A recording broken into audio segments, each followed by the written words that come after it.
कैसे हो प्यारे दोस्तों, मैं हूं आपका दोस्त कमल वर्मा। स्वागत है आपका मूवी ज्ञान चैनल में। आज की मूवी एक फाइटर की है जिसका दिमाग हिला हुआ है। इस फाइटर को या तो गुस्सा आता नहीं और आता है तो जाता नहीं। मूवी का नाम है रोड हाउस, जो 2024 में ही रिलीज हुई है। मुझे उम्मीद है आपको ये मूवी पसंद आएगी, सो एंड तक बने रहना।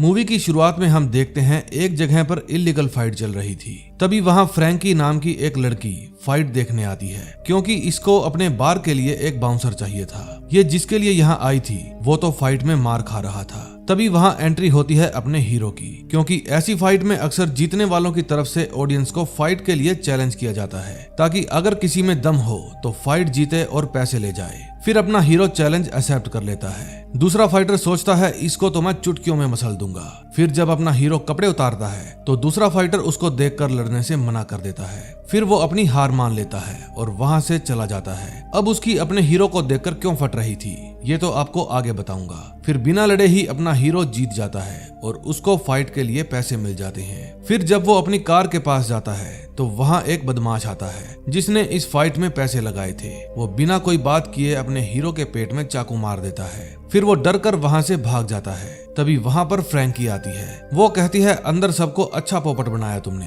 तुम्हारी पहचान जानते ही फाइटर लड़ने से मना कर देते हैं, इसीलिए तुम पहले अपनी पहचान छुपा कर आते हो। फिर वो देखती है उसके पेट में चाकू लगा है और एम्बुलेंस बुलाने के लिए कहती है, लेकिन वो मना कर देता है। फिर वो अपने घाव पर शराब छिड़कता है और उसके ऊपर टेप लगा लेता है। फ्रैंकी कहती है मैं फ्लोरिडा कीज में एक रोड हाउस की मालकिन हूँ। आजकल वहाँ कुछ गुंडे आकर हंगामा करते हैं, फिर तोड़फोड़ करते हैं। ये उनका रोज का ड्रामा है। पुलिस कुछ नहीं करती, इसी चक्कर में कोई बाउंसर भी नहीं टिकता। अगर तुम मेरे लिए वहाँ बाउंसर बनोगे तो मैं तुम्हें हर हफ्ते के $5000 दूंगी और रहना खाना फ्री। अपना हीरो मना कर देता है। फिर फ्रैंकी वहां से चली जाती है। जब वो सड़क क्रॉस कर रहा था तो आगे ट्रेन आने की वजह से रास्ता बंद हो जाता है। फिर वो अपनी कार को वहीं पर खड़ी कर देता है। अपने इस घोंचू को ये नहीं पता था कि ये अपनी जान से प्यारी कार लेकर पटरी के ऊपर ही खड़ा है। फिर जब ट्रेन आने लगती है तो उसको देखकर ये अपनी खटारा कार स्टार्ट करने की कोशिश करता है, लेकिन ये खटारा स्टार्ट ही नहीं होती।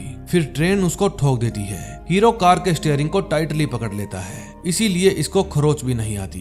अब इसके रहने की छत छिन गई थी, इसीलिए ये फ्रैंकी के पास जाने की सोचता है। फिर ये फ्लोरिडा के लिए निकल पड़ता है। इस हीरो का नाम है एलवुड डाल्टन, एक बहुत ही कूल फाइटर। तभी इसकी मुलाकात चार्ली नाम की एक लड़की से होती है जो एक किताब घर चलाती है। वो डाल्टन को फ्री में एक बुक पढ़ने के लिए देती है। वो पूछती है तुम यहाँ क्या करने आए हो। डाल्टन बताता है कि रोड हाउस बार की मालकिन थोड़ी मुसीबत में है, उसकी हेल्प करने के लिए यहाँ आया हूँ। तभी वहाँ चार्ली के पापा आ जाते हैं। फिर डाल्टन उनसे रोड हाउस का एड्रेस पूछता है। वो बताते हैं कि इसी लाइन में थोड़ी आगे जाकर है।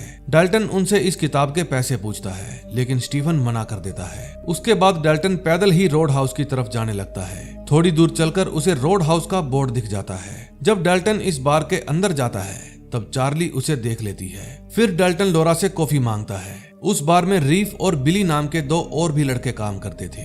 बिली डाल्टन को कहता है मैं तुम्हें जानता हूँ, मैं तुम्हारा बहुत बड़ा फैन हूँ। इतने में डाल्टन की कॉफी भी आ जाती है। डाल्टन कहता है मुझे ये जगह पसंद आई, कितनी शांति है यहाँ। तभी वहाँ दो लोगों में लड़ाई हो जाती है। फिर उनकी लड़ाई छुड़ाने के चक्कर में ये लड़ाई बढ़कर 5-7 लोगों में फैल जाती है। फिर बिली उन लोगों को शांत करवाता है और बाहर भेज देता है। डाल्टन ये सब कुछ बैठा बैठा आराम से देख रहा था। वो अपनी कॉफी पी रहा था और म्यूजिक को एंजॉय कर रहा था। तभी वहाँ बाइक पर कुछ छपरी लोग आ जाते हैं। बार के अंदर जाकर वे तोड़फोड़ शुरू कर देते हैं। डाल्टन नोटिस करता है कि इस बार की मालकिन फ्रैंकी ऊपर खड़ी खड़ी सब देख रही है। फिर जब उनमें से एक छपरी जिसका नाम डेल है वेट्रेस को परेशान करता है तो डाल्टन उसके पास जाता है। वो बिली को वहां से जाने के लिए कहता है। वो छपरी कहता है क्या बे, जब से अपुन आया है तू बस स्माइल करे जा रहा है, दिमाग से पैदल है क्या।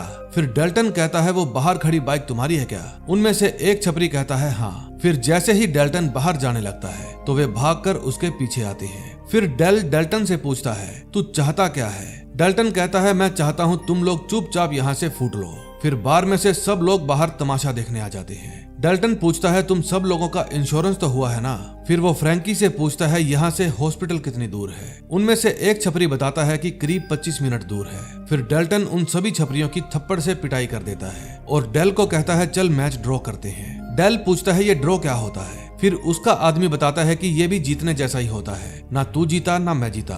फिर जब वो छपरी नहीं मानते तो डेल्टन उन सबको एक दो फटके देता है। फिर वो कहता है खड़े हो जाओ यारो, मैंने इतना भी नहीं मारा। फिर वो फ्रैंकी से उसकी कार मांगता है और उन सबको कार में बिठाकर हॉस्पिटल ले जाता है। रिसेप्शन पर नर्स पूछती है क्या ये सब आपके दोस्त हैं? डेल्टन कहता है नहीं, दरअसल मैंने ही इन सब की पिटाई की है। तभी वहाँ एली नाम की डॉक्टर आती है। वो डेल्टन को नए पेशेंट लाने के लिए थैंक यू कहती है। वो डेल्टन को कहती है तुम अपने शौक के लिए लोगों को मारते हो ना? डेल्टन कहता है नहीं, पैसों के लिए। तभी एली गौर करती है कि डेल्टन के पेट पर चोट लगी है। फिर वो उसको अंदर ले जाती है और उसके जख्म को साफ करके वहाँ बैंडेज लगाती है। बार में रीस और बिली डेल्टन से काफी इम्प्रेस थे। तभी डेल्टन के पास फ्रैंकी आती है और वादे के मुताबिक उसको 1 हफ्ते के पैसे देती है। फिर वो डेल्टन को कहती है यहाँ पास में ही एक होटल है, तुम वहाँ अपने लिए रूम ले सकते हो। लेकिन डेल्टन कहता है पास में ही बीच पर एक बोट खड़ी है, वो किसकी है? फ्रैंकी कहती है तो हमारी ही, लेकिन तैरती नहीं है। तुम वहाँ रहना चाहो तो रह सकते हो, लेकिन ध्यान से, वहाँ एक बहुत ही खतरनाक मगरमच्छ भी है। फिर डेल्टन उस बोट में बने कैबिन की सफाई करता है और अपना बोरिया बिस्तरा लेकर उसमें शिफ्ट हो जाता है। तभी वहाँ एक आदमी आता है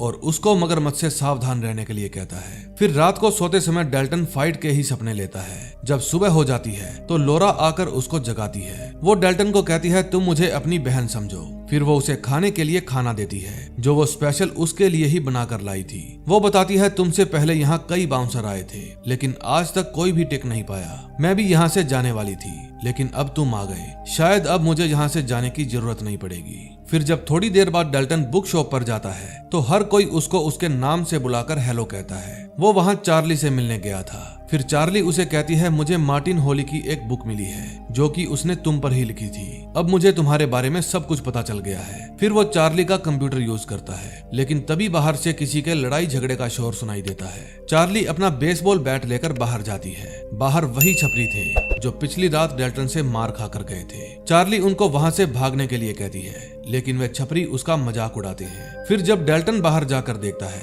तो वे छपरी उसको देखकर वहाँ से खिसक लेते हैं। अगले सीन में हम ब्रायन नाम के एक गुंडे को देखते हैं। वो उन सभी छपरियों का बॉस था। वो उनको कहता है कि तुम सभी एक बंदे से मार खाकर आ गए, अब तक तो तुम लोगों को वो बार तोड़ देना चाहिए था। एक छपरी कहता है बॉस, उन्होंने एक नया बाउंसर रखा है, वो बहुत ही तमीज से बात कर रहा था, लेकिन अचानक उसने हम सबको फोड़ डाला। तभी बार में एक आदमी को सॉन्ग पसंद नहीं आता। फिर वो वहाँ पर गाली गलौज करने लगता है। उसकी किसी दूसरे आदमी के साथ लड़ाई भी हो जाती है। फिर डेल्टन बिली को कहता है इस लाल शर्ट वाले के पास एक चाकू है, संभल कर जाना। जब वो चाकू निकाले तो एक कदम पीछे होकर उसे जोर से पंच मारना। फिर बिली लड़ाई छुड़ाने के लिए जाता है। रेड शर्ट वाला जब चाकू निकालता है तो बिली एक कदम पीछे होकर उसे जोर से पंच देता है। फिर डेल्टन उसके हाथ से चाकू छीन लेता है और उसको बाहर का रास्ता दिखाने के लिए कहता है। डेल्टन बिली को भी लड़ाई के हुनर सिखा रहा था ताकि ये दाव पेच उसके काम आए। शराबियों को बार से बाहर फेंकने का उसका रोज का काम था। यहाँ अक्सर लोग शराब पीकर आपस में ही झगड़ने लगते थे। रात को फिर से वहाँ पर वे छपरी लोग आते हैं, लेकिन डेल्टन को देखकर वापस भाग जाते हैं। फिर नेक्स्ट डे डॉक्टर एली रोड हाउस बार में आती है। डेल्टन को देखकर वो डेल्टन के पास आकर बैठ जाती है।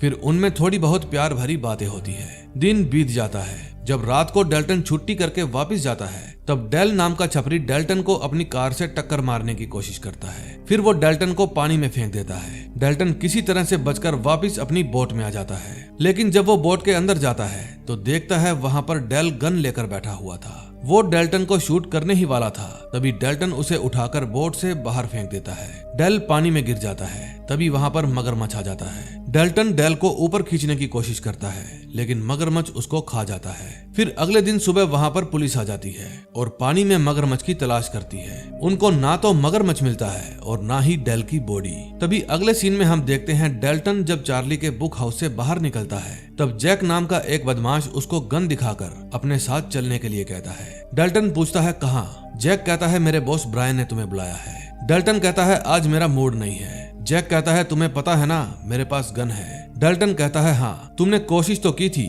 मुझे गन दिखाकर डराने की, पर मैं डरा नहीं। फिर वो जैक के पास जाकर पूछता है तुम पियानो तो नहीं बजाते ना? जैक कहता है नहीं, पर क्यों? फिर डेल्टन उसके दोनों हाथ की पहली 2 उंगलियां तोड़ देता है। फिर वहाँ पर सैम आ जाता है। डेल्टन पूछता है तेरी गन कहाँ है? वो कहता है कार में। डेल्टन कहता है तो इसको भी उठा और कार में ले जा और अपने बॉस को कह देना मुझसे मिलना है तो रोड हाउस आ जाए। फिर जब वो रोड हाउस जाता है तो उसके पास फ्रैंकी आती है। वो कहती है डेल की मौत की न्यूज सुनकर मुझे खुश तो नहीं होना चाहिए पर मैं बहुत खुश हूँ। वो मुझे महीनों से परेशान कर रहा था। डेल्टन पूछता है वो तुम्हारे रोड हाउस के पीछे क्यों पड़ा था। फ्रैंकी कहती है पता नहीं, शायद इन जैसों का काम ही यही है, दूसरों को परेशान करना। दूसरी तरफ जैक अपने बॉस ब्रायन को जाकर बताता है कि उस लफंगे ने मेरी उंगलियां तोड़ डाली और मेरी गन भी छीन ली। पास में बैठा हुआ विंस कहता है शुक्र कर तुम मगरमच्छ के पेट में नहीं गया। फिर ब्रायन कहता है यहाँ मेरी सालों की मेहनत मिट्टी में मिलने वाली है और तुम लोगों को हंसी आ रही है। तभी उसके बाप का फोन आता है। उसका बाप कहता है उल्लू के पट्टे।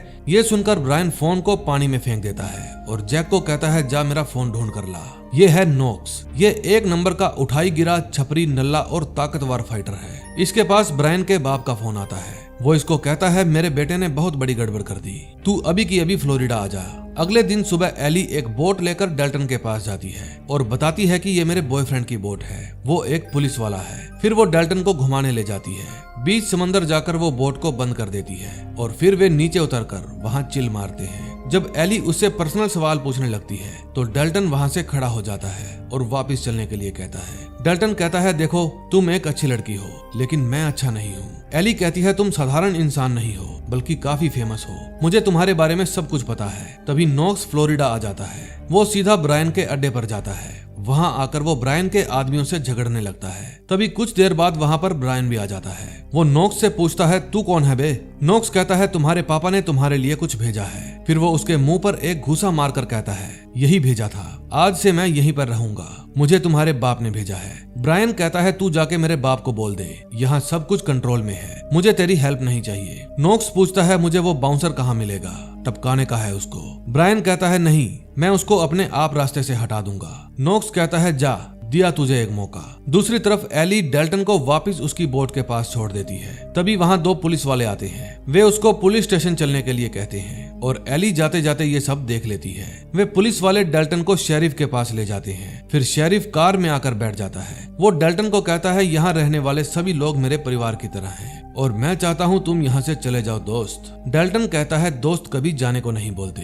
शेरिफ कहता है लगता है मुझे तुमको गिरफ्तार करना पड़ेगा, फिर जेल के अंदर कोई तुम्हें चाकू घोंप देगा, फिर तू मरता मरता यही सोचेगा काश मैं शेरिफ की बात मान लेता। डेल्टन कहता है आपको कोई और स्टोरी बनानी पड़ेगी क्योंकि इस स्टोरी से मैं बिल्कुल नहीं डरा। फिर पुलिस वाले उसको कार से बाहर निकालते हैं और लातों से पीटने लगते हैं। फिर शेरिफ उसके ऊपर गन तान देता है लेकिन तभी वहाँ एली आ जाती है। वहाँ आकर वो शेरिफ के कानपुर के ऊपर थप्पड़ देती है। फिर रास्ते में वो डेल्टन को बताती है कि वो मेरे डैड थे, वो ब्रायन के पापा के इशारे पर काम करते हैं। इस शहर में ब्रायन के बाप का बहुत पैसा लगा है, आजकल वो जेल में है, तुम्हें सच में ये शहर छोड़कर चले जाना चाहिए। फिर जब रात को डेल्टन अपनी ड्यूटी कर रहा था तब उससे मिलने के लिए ब्रायन आता है। डेल्टन कहता है अब तू मुझे धमकाने आया है। ब्रायन कहता है अगर तू बिकाऊ होता तो मैं तुझे खरीद लेता।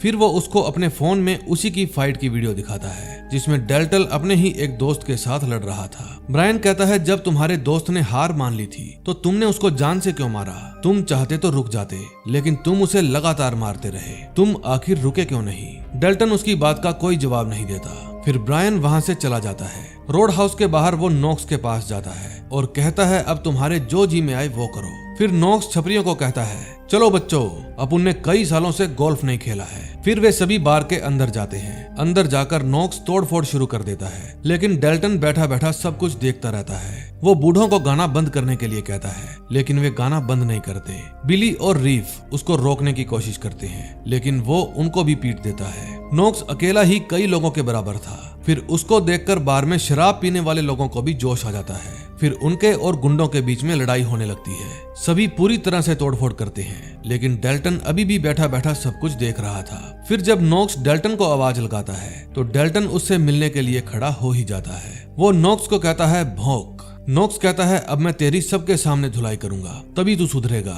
फिर उन दोनों में फाइट शुरू हो जाती है। नोक्स डेल्टन को खूब पीटता है लेकिन ऐसा लग रहा था कि डेल्टन जानबूझकर मार खा रहा है और उसको उसकी मार से कोई फर्क भी नहीं पड़ रहा। नोक्स डेल्टन को पीटता पीटता बाहर ले जाता है। डेल्टन बिना कुछ कहे वहाँ से जाने लगता है। तभी वहाँ पर एली आ जाती है। वो अपने बॉयफ्रेंड को पुलिस भेजने के लिए कहती है। उसका बॉयफ्रेंड कहता है मैंने ऑलरेडी भेज दी है। फिर वो डेल्टन से पूछती है तुम ठीक तो हो ना, लेकिन वो बिना कुछ कहे वहाँ से चला जाता है। इस बार में इतना कुछ हो गया था, लेकिन मजाल है उन बूढ़ों ने गाना गाना बंद किया हो। तभी डेल्टन बोट में जाकर अपना सामान पैक करता है और वहाँ से जाने लगता है। तभी उसके पास फ्रैंकी आती है। वो कहती है मैंने तुम्हें सच नहीं बताया कि ब्रायन का बाप मुझसे ये रोड हाउस छीनना चाहता है। मेरे रोड हाउस के आगे और पीछे सारी जमीन उसके बाप की ही है। वो ये रोड हाउस तोड़कर यहाँ पर एक बड़ा सा फालतू रिजॉर्ट बनाना चाहता है, लेकिन मैं अपना रोड हाउस नहीं बेचना चाहती। डेल्टन कहता है नहीं बेचना तो मत बेचो, लेकिन मेरी जान छोड़ो। फ्रैंकी कहती है तू उन लोगों से इतना डर गया कि इस शहर से मुंह छुपाकर भाग रहा है। डेल्टन कहता है मैं इतना डर गया तू सोच भी नहीं सकती।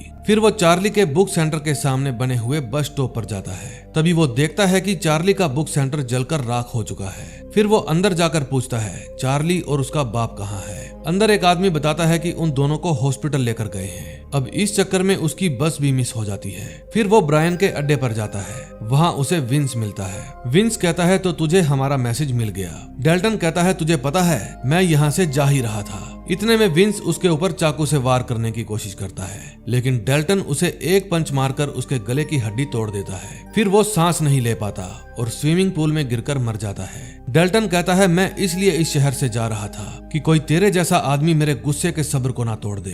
अगर मेरा सब्र टूटा तो उसके बाद क्या होगा ये मैं खुद भी नहीं जानता। फिर वो उसकी बॉडी को ट्रक में रख लेता है। वहाँ पर एक और छपरी खड़ा था। वो कहता है बॉस अपन ये शहर छोड़कर जा रेला है। अपन तो बाइक चलाने के वास्ते इस गैंग में शामिल हुआ था। डेल्टन पूछता है ब्रायन कहाँ है। छपरी बताता है कि अपन ने उसके खास पंटरों को बात करते सुना था कि कल सुबह 5 बजे उसने कोई मीटिंग रखी है। वो अपने काम के वास्ते पैसों का जुगाड़ कर रेला है। और हाँ, थैंक यू अपन को नहीं टपकाने के लिए। फिर वो उस बॉडी को अपनी बोट में ले जाकर बर्फ में रख देता है। फिर सुबह जब मीटिंग खत्म होती है तो एक पुलिस वाला नोटों से भरा हुआ बैग लेकर बोट की तरफ जाता है। फिर डेल्टन चुपके से उसके पीछे जाता है और उसके सिर पर मारकर उसको बेहोश कर देता है। फिर वो उस बैग को छिपा देता है और उस बोट को चालू करके समुद्र की तरफ छोड़ देता है। फिर वो वहाँ पर विंस की बॉडी रखता है और उस पुलिस वाले की गन से उस पर गोलियां चला देता है। पुलिस वाला पूछता है तुम्हें ये सब करने की क्या जरूरत है। डेल्टन कहता है मैं फंसना नहीं चाहता था, कल रात में गुस्से में था। पुलिस वाला कहता है मैं सबको बता दूंगा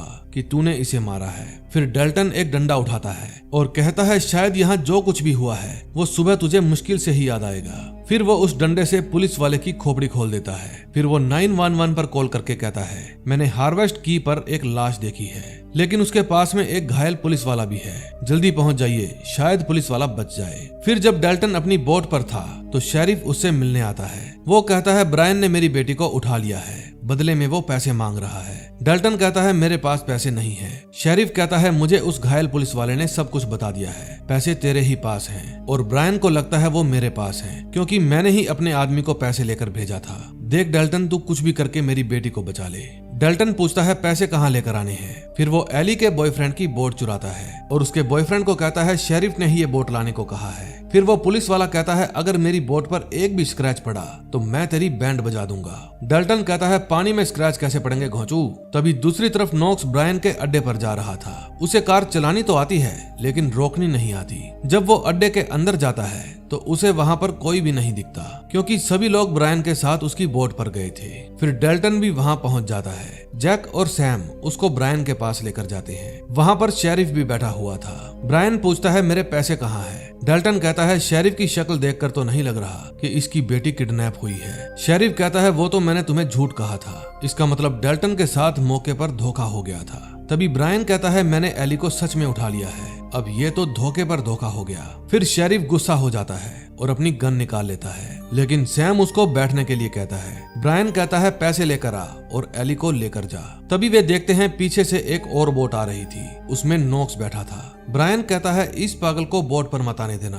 तभी डेल्टन कहता है अभी मैं कुछ ऐसा करने वाला हूँ जिससे एक पुलिस वाले को बहुत गुस्सा आने वाला है। फिर वो ट्रिगर दबाता है और एली के बॉयफ्रेंड की बोट उड़ा देता है। ये धमाका इतना जोर का था कि बोट पर सभी लोग घायल हो जाते हैं। फिर डेल्टन एली को ढूंढने जाता है। वो नीचे कैबिन में बंद थी और कांच तोड़कर बाहर जाने की कोशिश कर रही थी। तभी डेल्टन दरवाजा तोड़कर अंदर आ जाता है। इतने में कांच भी टूट जाता है और अचानक से तेज प्रेशर में पानी बोट के अंदर घुस जाता है। फिर एली और डेल्टन बोट से बाहर आ जाते हैं। फिर ब्रायन एली को अपनी बोट पर खींच लेता है और बोट को वहां से भगा लेता है। तभी नॉक्स डेल्टन को मारने की कोशिश करता है, लेकिन डेल्टन उसकी बोट पर चढ़ जाता है और उसे ही नीचे फेंक देता है। नॉक्स बोट के पीछे बंधी हुई रस्सी पकड़ लेता है। तभी ब्रायन देखता है डेल्टन पीछे आ रहा है। वो उसको मारने के लिए अपनी बोट घुमा लेता है। जब बोट की टक्कर होती है तो डेल्टन उछलकर ब्रायन की ही बोट में आ गिरता है। फिर वो ब्रायन की पिटाई करता है। बोट की स्पीड तेज थी, इसलिए वो सामने बनी बिल्डिंग से टकराने वाली थी। तभी एली और डेल्टन नीचे कूद जाते हैं। वो बोट उछलकर रोड हाउस की छत पर जा टकराती है। तभी नॉक्स भी पानी में बने ब्रिज के ऊपर आ जाता है। फिर वहाँ वो एक गाड़ी रुकवाता है और उसे छीन लेता है। दूसरी तरफ डेल्टन ब्रायन को ढूंढ रहा था। तभी ब्रायन मछली पकड़ने वाली गन से डेल्टन के ऊपर वार करता है। डेल्टन कहता है, साले तूने मुझे मछली समझा है क्या? फिर वो ब्रायन को पीटने लगता है। तभी वहाँ नॉक्स भी आ जाता है। डेल्टन पूछता है, तुझे गाड़ी चलानी नहीं आती क्या? फिर उन दोनों में घमासान लड़ाई होती है। वे दोनों ही एक दूसरे से कम नहीं थे, क्योंकि दोनों ही MMA फाइटर थे। डेल्टन नॉक्स का टाइटली गला पकड़ लेता है और छोड़ता ही नहीं। फिर नॉक्स के हाथ में नुकीली लकड़ी लग जाती है। फिर वो उस लकड़ी को डेल्टन के पेट में मार देता है। इतने में वहाँ पर ब्रायन भी आ जाता है। वो नॉक्स को कहता है, अपना काम पूरा कर दे, मार दे उसको। फिर वो खिसकी खोपड़ी ब्रायन को ही मार देता है। फिर वो एक और नुकीली लकड़ी उठाता है और जैसे ही डेल्टन को मारने जाता है, डेल्टन उसके हाथ से वो लकड़ी छीन लेता है और उससे उसी के ऊपर 8-10 बार वार करता है। वो खिसकी खोपड़ी टपक जाता है। तभी वहाँ पर शेरिफ आता है। वो डेल्टन को कहता है, यहाँ से जाने में ही भलाई है, तुम जाओ यहाँ से, मैं सब कुछ संभाल लूंगा। फिर एली भी उसे जाने को कहती है। फिर नेक्स्ट डे रोड हाउस की साफ सफाई शुरू हो जाती है। फ्रैंकी और उसके साथियों को विश्वास था कि वो जल्द ही इस जगह को वापस पहले जैसी बना देंगे। डेल्टन चार्ली की बुक शॉप के सामने बैठकर बस का इंतजार करता है। तभी वहाँ पर चार्ली आ जाती है। वो पूछती है, क्या आप हमेशा के लिए जा रहे हो? डेल्टन कहता है, हाँ, कहानियों का दी एंड ऐसे ही होता है। चार्ली के पापा जब अपनी शॉप के अंदर जाकर देखते हैं तो उन्हें वहाँ पर एक बड़ा सा सूटकेस मिलता है जो नोटों से खचाखच भरा हुआ था। फिर जब वो डेल्टन से मिलने के लिए बाहर आते हैं तो देखते हैं बस वहाँ से रवाना हो चुकी थी। बिली रीव से पूछता है अपना हीरो कहाँ गया होगा, लेकिन शायद इस बात का जवाब तो अपने हीरो के पास भी नहीं था। और इसी के साथ मूवी का एंड हो जाता है। दोस्तों, अगर आपको ये मूवी अच्छी लगी हो तो प्लीज वीडियो को लाइक करके चैनल को सब्सक्राइब कर देना, ताकि इस तरह की बेहतरीन मूवीज आपके पास पहुंचती रहे। तो मिलते हैं नए दिन नई स्टोरी के साथ। Till then, bye bye.